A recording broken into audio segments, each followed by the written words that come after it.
Muito bom dia, muito boa tarde, muito boa noite. Está começando mais um episódio aqui no Clube do FM. Sejam muito bem-vindos. Meu nome é Felipe. Espero que vocês estejam bem, né?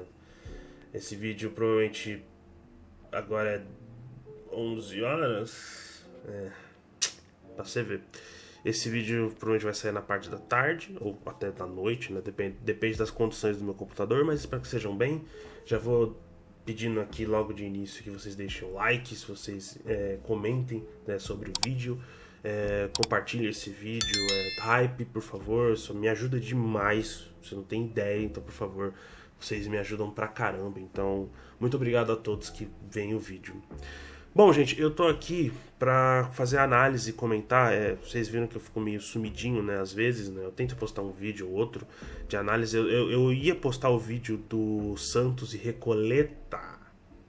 Até tinha feito um roteirozinho aqui da partida, mas eu acabei deixando todos os jogos, pelo menos os mais importantes dessa semana, passarem, né? Nessa segunda, terça e quarta passarem, pra gente dar uma leve comentada sobre cada um. Não vou ficar perdendo, não vou fazer vocês perderem muito tempo, até porque vocês já viram muito conteúdo sobre todos os jogos, né? Então eu vou comentar brevemente algumas partidas e tem algumas que eu vou deixar de fora. Já peço novamente perdão para algumas partidas, porque eu não assisti todas, obviamente. Não tenho como assistir todas as partidas, não tenho como comentar sobre todas as partidas. E até porque ia ficar um negócio meio discrepante se a gente for parar pra pensar, porque assim, já vai ter partidas que eu vou comentar aqui que vão ser muito mais sobre o meu sentimento sobre, do que propriamente a partida, do que eu comentar um monte de abobrinha aqui pra vocês, e vocês iam ficar muito puto e tal. Então, de cara, eu já vou deixar citar os resultados da partida e fazer um breve comentário ou outro aqui. Na segunda nós tivemos Manchester United 1 e Leeds 2, o Leeds que não vencia há muito tempo, né? Vence no clássico contra o Manchester United, né? As casas brancas contra as casas vermelhas, né? As casas rosa ou vermelha na Inglaterra? Acho que é vermelha, né? A gente tem a vitória do Leeds, que afunda o Tottenham, né? O Tottenham que acabou perdendo para o Sunderland na estreia do De Zerbi. Na terça-feira nós tivemos LDU 2, Mirassol 0, né? O Mirassol que se complica, né? Fora de casa, mas assim, o Rafael Guanazzi também já está muito pressionado no cargo. Não sei se dura, honestamente, já são muitas derrotas consecutivas, se não me engano já são... por mais que tenha a vitória, né? Teve a vitória contra o Lanús, se tirar essa vitória, se não me engano, são 10 jogos sem vencer. Porque a última vitória foi contra o Vasco, né, na estreia do Brasileirão. Então, assim, um momento muito difícil, né, do Mirassol. Grêmio 1, o Deportivo Riestra 0 pela Sul-Americana, o gol do Amuzu. O São Paulo consegue vencer o O'Higgins em casa por 2-0, né? A gente teve a volta, por exemplo, do Luciano, do Caleri, que acabaram jogando muito bem e que dão um pouco essa aliviada no Roger Machado, por mais que o São Paulo já deu indícios de estar observando novamente o Dorival, o que mostra também, né, que o clube não está muito interessado no trabalho. Honestamente, tá? A pressão popular vai derrubar, querendo ou não, uma hora vai acabar derrubando o trabalho do Roger Machado, por mais que o trabalho dele seja irregular. Atualmente assim, vamos ser honestos aqui, o trabalho é muito parecido com o do Crespo. Muito parecido com o do Crespo e a galera pega muito no pé. Porque de fato o Roger não tem títulos na carreira, não tem um trabalho muito consistente na carreira, mas assim, o trabalho até então no São Paulo, ele é muito ok, ele é ruim pra ok, tá ali, do Roger Machado no São Paulo, e o do Crespo ele era um honesto ok, então assim, ambos estão ali, sabe, mas eu também veria o Dorival, por qualquer outros motivos assim, ademais, eu também veria o Dorival. Liverpool 0, PSG 2, o Liverpool nessa constante crise nessa temporada, o Arne Slot provavelmente, tá? Muito achismo, pode ser demitido, deverá ser demitido, assim, no achismo total. O PSG engrena, principalmente nessas fases finais de Champions League, né? O Dembélé consegue, incrivelmente, desde que ele chegou no PSG, o Dembélé consegue ser um dos principais jogadores do mundo em fases decisivas de mata-mata, quando o assunto é Champions League, quando o assunto é PSG. Esse cara é inacreditável, por isso que ele atualmente é o Bola de Ouro, por mais que a temporada dele tenha começado muito abaixo, muito discreta, né? O que normalmente acontece com bolas de ouro, né? Tirando a era Messi e Cristiano Ronaldo, mas de fato ele tem jogado muito bem e agora tá ajudando o PSG, que vai jogar contra o Bayern. né? O Cruzeiro perdeu em casa para a Católica, o Cruzeiro que tinha vencido o Barcelona e, né, paciência, né? Não tem muito o que fazer. Inclusive, cara, o segundo gol da Católica, gente, pelo amor de Deus, né? A defesa do Cruzeiro precisa ser ajustada urgentemente, não é de hoje. A galera fala que foi falha do Matheus Cunha no gol. Não acho muito falha, porque a falha da defesa de deixar o atacante sozinho no meio na frente do goleiro para cabecear e para um puta cabeceio forte, assim, também tem muito mais falha da zaga do que propriamente falha do goleiro. É claro, o Matheus Cunha podia ter feito melhor, mas assim, eu não culpo tanto o Matheus Cunha quanto a galera culpa. Para mim ele é um goleiro fraco, mas não tanto quanto a galera coloca, mas tudo bem. Arsenal 0, Sporting 0. Esse jogo particularmente eu não vi, então vou só passar. Mas o Arsenal que vem numa decrescente pode acabar perdendo o título da Premier, então abre o olho, Arteta. Fluminense 1, o Independente Rivadavia, peço perdão. O Independente Rivadavia 2, né? O Independente Rivadavia que é líder do grupo. E o Fluminense, meu Deus do céu, né? Vamos acordar. Tá complicado, tá em terceiro lugar. Precisa saber jogar esse tipo de competição. Por mais que o Zubeldia ele sabe jogar esse tipo de competição, ele precisa mostrar isso. E assim, esse jogo contra o Independiente Rivadavia deveria ser um jogo fácil e tranquilo. Mas a gente mostra novamente que muitos desses clubes aqui, inclusive é um dos próximos vídeos do canal, que eu vou deixar engatilhado, por isso que a própria pouca demanda de vídeos é por conta do que eu tô fazendo um roteiro de um vídeo que vai sair semana que vem para vocês. Cara, o Fluminense precisa saber jogar essas competições com mais seriedade, né? O segundo gol é uma completa maluquice quando a gente coloca na conta. Eu nem acho que é falha do Zubeldia, né? Foi mais um erro coletivo e o Fábio, puta que pariu, né? Não dá. Corinthians 2, Santa Fé 0. Esse jogo eu também não vi, também não posso comentar sobre. Bom, vamos para os jogos que eu vi um pouco, ou que eu escutei, só pra gente fazer um breve comentário sobre cada um, até porque vocês já viram sobre. Santos 1, Ricoleta 1. Neymar fala na coletiva de imprensa, né? Ou pelo menos quando ele tá passando, né, entre os jornalistas. Eu sou mimado, foi o que ele disse, né? Que o torcedor tinha dito para ele. A resposta é sim, você é mimado, Neymar. A resposta é, você é mimado, o Santos empata. Por mais que, beleza, você tenha feito um jogo decente, você teve 3 oportunidades de deixar os seus companheiros e os companheiros não puderam retribuir com gols. A gente entende disso, ninguém é idiota, todo mundo viu esse jogo. O Santos jogou mal, né? O Santos adotou esse projeto do Neymar para que o Neymar volte para a Copa do Mundo. Mesmo que eu já tenha deixado muito bem claro aqui nesse canal e principalmente no meu blog, né?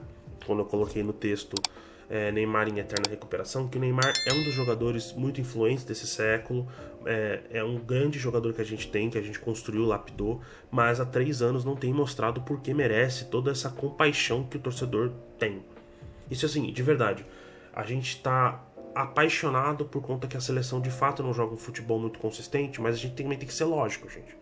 Também temos que ser lógico. O Santos empata com o Recoleta B, que foi para o Brasil com 13 jogadores, né? Os 11 titulares e os mais 2 reservas que entram normalmente dentro da partida nem foram. O presidente estava ameaçando de jogar essa partida porque queria jogar contra o Neymar, no Vila Belmiro, que ia ser uma puta vergonha se caso acontecesse um resultado ruim. Spoiler, aconteceu um resultado ruim. E o Neymar é sombra desse reflexo do Santos, que se vendeu para o Neymar, porque foi o único clube que na época aceitou o projeto e aceitou essa bomba financeira para o seu clube, até porque, por exemplo, saiu uma notícia do Marcos Braz recentemente falando que tinha conversado com o Neymar na época de PSG e viu que de fato o Neymar ele é uma bomba salarial para qualquer elenco. O Napoli, por exemplo, depois foi atrás do Neymar para ver como é que poderia ser. O Neymar tinha pedido altos valores para poder voltar para a Europa, achando que qualquer clube europeu iria contratá-lo, que não é uma verdade, não é uma realidade. Esse cara não consegue jogar direito, não consegue ter sequência direito. E isso, se eu não me engano, foi Foi um pouco antes dele ter conversado com o Santos para voltar pro Santos, porque o Santos era o único clube que acolheu ele e iria acolher ele de uma forma muito mais receptiva do que qualquer outro clubes. Muito mais. E assim, gente, desculpa, não dá para empatar com o Recoleta B no seu aniversário do clube. Se não me engano, de 114 anos. Não dá para empatar. Não existe resultado lógico que fale isso. Ah, mas o Santos... Assim, pontos positivos, a gente tem o lateral, né, o Pedro Henrique, que jogou bem, doou bastante sangue, doou a camisa pra caramba, jogou com muita raça o garoto. O Neymar fez uma partida boa, por mais que tenha deixado os 3 companheiros na cara do gol, os 3 perdendo, inclusive tem que ser cobrado o Gabigol, não dá pra o Neymar e o Gabigol acharem que eles são maiores que o Santos, ninguém é maior que a instituição. Não dá pra jogar dessa forma, gente, desculpa. É só mais uma vergonha que o Santos passe, vem passando e vai passando de novo, e a gente vê que nada muda, tudo acaba em pizza, né? Ou seja, vai acabar na possível, né, venda do Santos para o grupo do Neymar, né, o grupo do Neymar pai, né, a NR Sports, que também faz negócios com o próprio Santos, que é uma empresa à parte, mas enfim, todo mundo sabe a ligação que o Santos tem com a NR Sports. Inclusive no último vídeo já deixei claro para vocês, né, o contrato salarial que o Santos fez com o Neymar. Não dá para falar muita coisa além de vergonha, né? Inclusive, por exemplo, o jogo do Vasco contra o Audax Italiano, também pela Sul-Americana. Finalmente o Renato apareceu, né, fez o trabalho dele e criticou, né, depois sobre a questão de arbitragem, sobre porque não pode ser criticado sobre as competições. Gente, de verdade, se você contrata um técnico, a gente espera que o ônus e o bônus é que esse cara esteja lá em campo e que esse cara se faça presente. Você desvalorizar uma competição, eu acho muito injusto. Um dos vídeos que eu pretendo fazer futuramente, ou até textos pro blog, inclusive o blog vai estar aqui na descrição, é falar por que a Sul-Americana ela premia a mediocridade. O Vasco, o Santos, o Corinthians, todos esses clubes que classificaram para a Sul-Americana, o Atlético Mineiro, o Grêmio, são premiados pela mediocridade. Fizeram campeonatos ruins, campeonatos abaixo da média, campeonatos que disputaram, foram clubes frequentes perto da zona de rebaixamento, ou que entraram na zona de rebaixamento, ou que estavam disputando até as rodadas finais de rebaixamento, e são premiados com uma competição internacional. Isso é um negócio bizarro, eu não consigo admitir um negócio desse, eu não consigo ver lógica nisso, tá? Essa superlotação de times medíocres e medianos, que de fato são times melhores do que o resto da América do Sul, né? Ninguém aqui é idiota. Todo mundo sabe que o elenco do Grêmio, o elenco do Atlético Mineiro, o elenco do Santos é melhor do que o elenco do Recoleta. Ninguém tá falando o contrário. Mas premia uma temporada medíocre. Premia uma temporada totalmente medíocre, que é a temporada que foi a temporada passada do Santos, que foi a temporada do Corinthians, que foi a temporada do Vasco. E eles estão jogando uma competição internacional e depois reclamam sobre a mediocridade da competição. É claro, vocês estão lá também, vocês fazem parte dessa mediocridade. Vocês continuam sendo premiados com mediocridades. Então é claro que vocês vão estar numa competição que é medíocre. Que você tem o Audax Italiano que faz um jogo decente, faz um jogo totalmente ok, nada demais, um jogo feio também. Não teve um jogo bonito entre o Vasco e o Audax Italiano, mas que consegue sair de lá com a vitória, porque o Audax Italiano, diferente do Vasco, do Renato, não o Vasco instituição, o Vasco do Renato, o Audax Italiano se importa com a competição. O Vasco do Renato não se importa. Então claramente é assim, mais uma vez a gente vê o Renato Gaúcho largando uma competição porque diz que não dá pra competir sobre essa competição. Não dá pra ser competitivo com mais de uma competição do que o Campeonato Brasileiro. Eu entendo que o Vasco é uma equipe com jogadores limitados, é uma equipe que está em viés de baixa, né? Por exemplo, o próprio Lucas Pedrosa falou sobre isso, né? O Vasco entra num viés de baixa muito cedo com o Renato que tem essa questão de pelo menos dar um pouco de dignidade a mais do que, por exemplo, o Diniz dava para os seus trabalhos e conseguir sobreviver ainda mais na era de pontos corridos.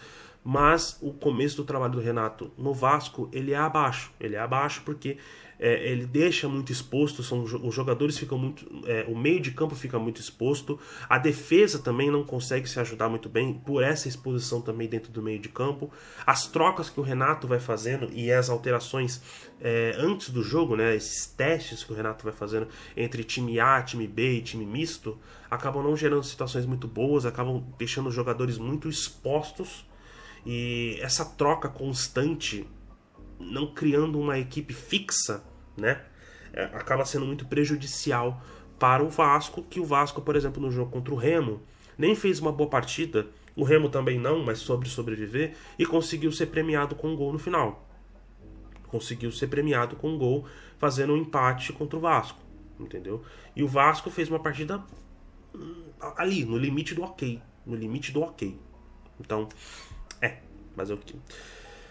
Vamos lá, gente. Pra gente não perder o fio da meada, até porque a gente tem mais outros jogos aqui. O jogo que eu assisti ontem, né? Mais um jogo que eu assisti ontem, que foi Racing 2, Botafogo 3.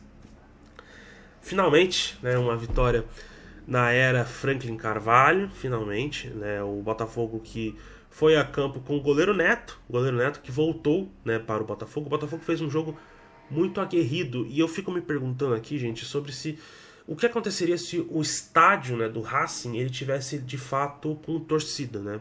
O jogo não teve torcida por conta da multa que o Racing tomou contra o Flamengo, né, na temporada passada pela Libertadores, então estava de portões fechados. Eu sinto que o clube só conseguiu vencer, é claro que teve méritos, a partida foi muito boa, né? Mas por não ter essa pressão da torcida, conseguiu sobreviver muito mais do que provavelmente sobreviveria se tivesse a torcida, entendeu? O Botafogo jogou muito bem, o Botafogo fez uma linha defensiva que... Assim, o primeiro gol não dava pra tomar, não existe mundo que o primeiro gol é tomável, né? O Neto falha no primeiro gol, mas consegue compensar muito bem com 3 defesas muito, muito importantes, inclusive uma defesa que ele faz em cima da linha, né? Depois, se eu não me engano, depois que ele toma o primeiro gol. O Neto foi muito importante para que a gente tenha tomado 5 gols, ele evitou 3 gols, de fato ele jogou muito bem, mas assim, tomou um gol que não dava para ter tomado. O segundo gol até tudo bem, assim, não tem muito o que ele fazer, foi uma jogada de contra-ataque, uma jogada onde a linha defensiva, novamente, o lado esquerdo da linha defensiva, que já tinha dito, por exemplo, na rodada passada contra o Coritiba, e de novo, que foi com o Juan Hernandes, agora foi com o Alex Telles, que não dá pra jogar o jogo todo, né? Mas enfim, a gente acaba tomando o segundo gol do Racing numa falha defensiva e num contra-ataque muito bem postulado, né, pela equipe do Racing. Só que o Botafogo soube reagir muito bem, né? O Arthur Cabral, que é o artilheiro da era Franklin Carvalho, inclusive vem jogando muito bem, vem jogando como esse 9 postado e muito articulador. Ele sabe muito bem fazer a transição para esse pivô clássico, para esse jogador que abre espaços para a entrada dos pontas, né? Por exemplo, que foi no primeiro tempo. Por exemplo, a entrada do Barreira, ou por exemplo do Kadir, que jogou pouco, mas jogou muito bem, inclusive foi o assistente do último gol, do Danilo, que também jogou essa partida. Eu gostei muito, né, do meio de campo com o Medina e o Alan, que agora a gente, por ser um jogo fora de casa, um jogo muito perigoso, né, o Racing, que e de fato é a melhor equipe do grupo, vem ter um trabalho muito bom com o Gustavo Rojas, precisou ser postulado um pouco para trás. Precisou postular esse jogo um pouco para trás, porque colocar o Alan até para descansar o Danilo, né? Não dá para o Danilo jogar todas as partidas, e depois colocar o Medina, que tem jogando muito bem, essa linha um pouco mais defensiva, um pouco mais para trás, funcionou muito bem, porque acabou prendendo o Racing em muitas bolas. E essa jogada que o Botafogo tem de lançamento direto, que inclusive gerou os 2 primeiros gols, né, tanto do Arthur Cabral e o segundo gol que foi do Júnior Santos, Júnior Santos, eu ia falar Matheus Martins, do Júnior Santos, que foi lançamentos diretos, por mais que o primeiro gol tenha um bate-rebate ali da zaga, que a bola acabou sobrando pro Arthur Cabral e fazer o gol, foi muito importante. É uma jogada direta que consegue quebrar muitas linhas, que não é muito esperado. Mas, contra times que já esperam isso em linha alta, porque o Botafogo não enfrentou até então times de linha alta. Talvez o Botafogo não tenha uma arma muito eficaz, mas achei interessante, de certa forma, o jogo do Botafogo. O Botafogo jogou muito bem e fez um jogo muito adulto. É como eu disse, vai colher frutos, está colhendo os frutos sobre isso. Bayern 4, Real Madrid 3, jogaço da Champions League, mais um jogaço. Esse eu vou admitir que eu não assisti, né? Eu vi os melhores momentos depois, mas eu estava escutando, né? Tanto o outro jogo que eu também vou comentar sobre Atlético e Barça, os dois jogos eu não assisti. Mas o que eu posso comentar sobre, gente, é que o Bayern sabe sobreviver a esse tipo de competição. Vem jogando uma temporada muito boa, né? O Real Madrid jogou a temporada no lixo depois que demitiu o Xabi Alonso. Eu acredito e acreditava até então que o Xabi Alonso não merecia ser demitido, por mais que ele tinha muito entreveros com os jogadores não confiavam muito no trabalho dele e não tinha muito o que fazer, mas eu acreditava no trabalho do Xabi Alonso a longo prazo, e foi uma decisão para mim errada do Florentino Pérez, né? Eu sei que eu não sou ninguém para falar que o Florentino Pérez acerta ou erra, mas assim, né, vamos ser honestos aqui, o Arbeloa também não consegue fazer um trabalho decente.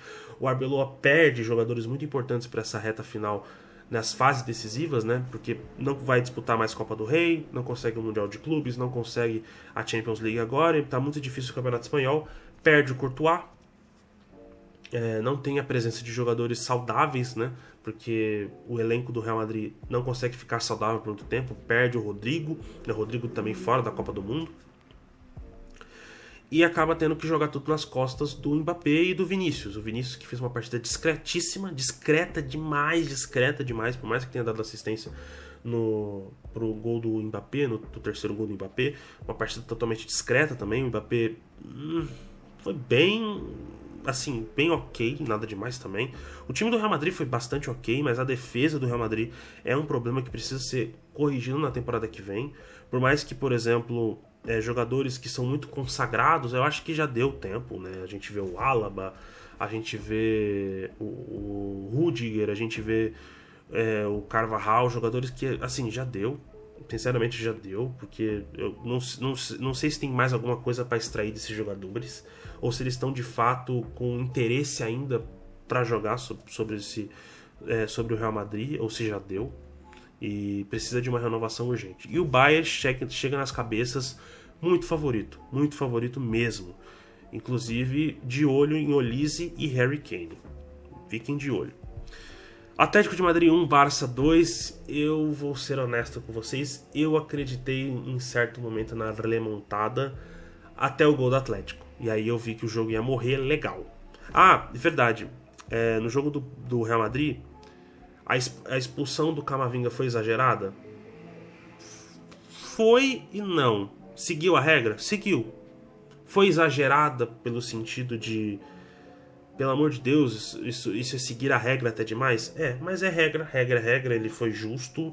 É claro que poderia ter sido muito melhor, muito mais calculista ali, né? Mas tudo bem, regra é regra e tudo certo.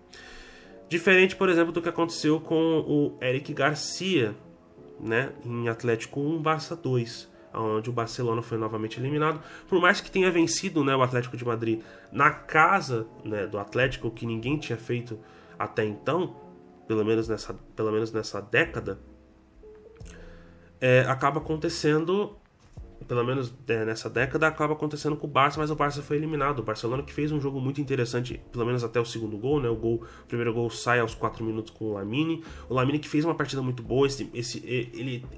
Cara, esse jogador, ele tem muito a evoluir. Ele tem muito a evoluir mesmo. Por mais que a galera tire muito saco dele, tire muito sarro por ele não conseguir levar o Barcelona além, né, para competições e chegar em finais. O Barcelona não consegue chegar em finais já faz 15 anos. 10 anos. 10 anos. Não consegue chegar em finais em 10 anos.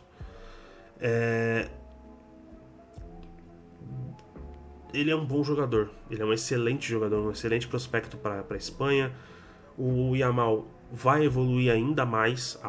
Ele fez uma partida muito adulta. Ele provavelmente foi o melhor jogador daquela partida, se não o segundo melhor, porque, por exemplo, o goleiro Musso fez uma partida muito boa também. Mas eu acredito que o Yamal foi o melhor da partida, por mais que não tenham se classificado. E o Atlético de Madrid sobrevive mais uma vez, consegue sobreviver e chega nas fases finais, né? Chega na semifinal contra o Arsenal, que vai ser uma partida muito interessante no sentido de defesa, hein? A gente vai ver um time brasileiro na Premier League, né? Porque o Arsenal adotou esse sistema de gols de cabeça, e um time muito valente defensivamente. E o Atlético de Madrid, que é o Atlético do Simeone, que é um Atlético que começou a temporada muito instável, não sabia-se muito bem onde iria o Atlético, e olha só onde chegou nas semifinais.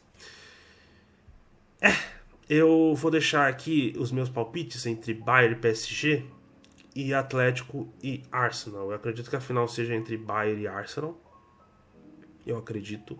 Mas não me surpreenderia se o PSG passasse, por exemplo, ou o Atlético passasse também. São semifinais muito equilibradas, de maneira geral. Bom, mas é isso, gente. Espero que vocês tenham gostado desse vídeo. É um grande resumão. Vocês viram, eu tenho 25 minutos de vídeo. Espero que tenham gostado do vídeo. Deixe seu like, se inscreva no canal, hype esse vídeo, comente aqui embaixo, né, do que você gostou, do que você queira comentar também. Posso acabar trazendo mais vídeos falando especificamente sobre cada um dos clubes. Eu quis trazer um apanhado geral, até porque eu acabei perdendo o time desses vídeos, porque eu estou fazendo roteiro dos outros vídeos, os vídeos shorts também, acabei perdendo o time. Mas é isso, espero que tenham gostado. Um abraço e até mais.